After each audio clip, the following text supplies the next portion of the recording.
Bienvenidos a un nuevo video de Technology Play. Esta vez les enseñaré a cómo usar la función promedio en Excel. Recordemos que el promedio es el resultado que obtenemos al dividir la suma de varias cantidades por el número de sumados.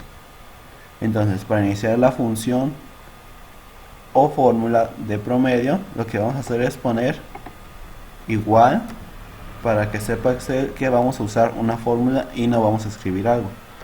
Entonces ponemos igual y ponemos promedio. Abrimos paréntesis y seleccionamos desde la celda A5 hasta la celda A14. Cerramos paréntesis y damos Enter. Y esta sería nuestro resultado de sacar el promedio de la celda A5 hasta la A14. Otra forma en la que podemos sacar el promedio, pero sin usar la función promedio, sería un procedimiento más largo, pero nos va a dar el resultado. Lo que vamos a hacer es poner un igual, abrir paréntesis, seleccionamos celda por celda,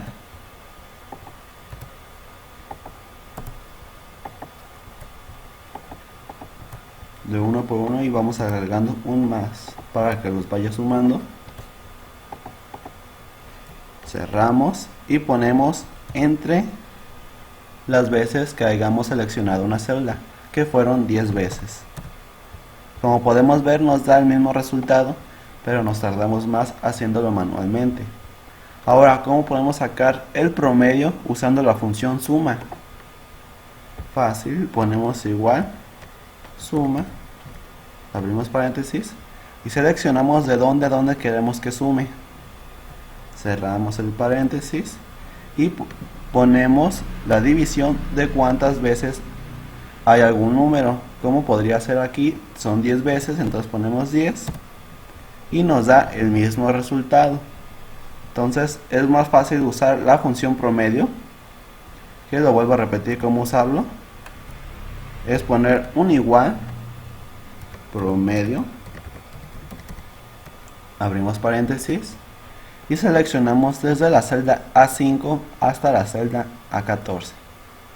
Esto sería mi problema, ya dependiendo de ustedes dónde quieren seleccionar, pues cambiaría las celdas, pero se usa igual, sería igual promedio y seleccionan de dónde a dónde quieren seleccionar. Cerramos paréntesis y damos Enter. Como podemos ver, nos da lo mismo. Y es mejor seleccionar las celdas, porque si cambiamos algún número, en todos nos va a cambiar. En las calculadoras no podría ser así, ya que en las calculadoras tendríamos que poner de 1 en 1, 10 más 8 más 8, y a la hora de que nosotros cambiamos un resultado, no nos va a cambiar de este. Un ejemplo, vamos a hacerlo: 10 más 8 más 8 más 6.5 más 9 más 7 más 4 más 7 más 9 más 7. Entonces tenemos que sacar nosotros en la calculadora este resultado, que lo sume primero, y después de esto tendríamos que dividirlo entre 10 para que nos dé, y como podemos ver nos da lo mismo, nada más que si nosotros cambiamos este número, esto nos cambia porque seleccionamos las celdas, y no seleccionamos celdas y nada más estamos poniendo de número en número. Espero que hayan aprendido a usar la función promedio, que hayan aprendido que es lo más importante. Suscríbanse a mi canal, denle un like y activen la campanita para que les lleguen las notificaciones cuando suba un nuevo video. Nos vemos hasta el próximo video.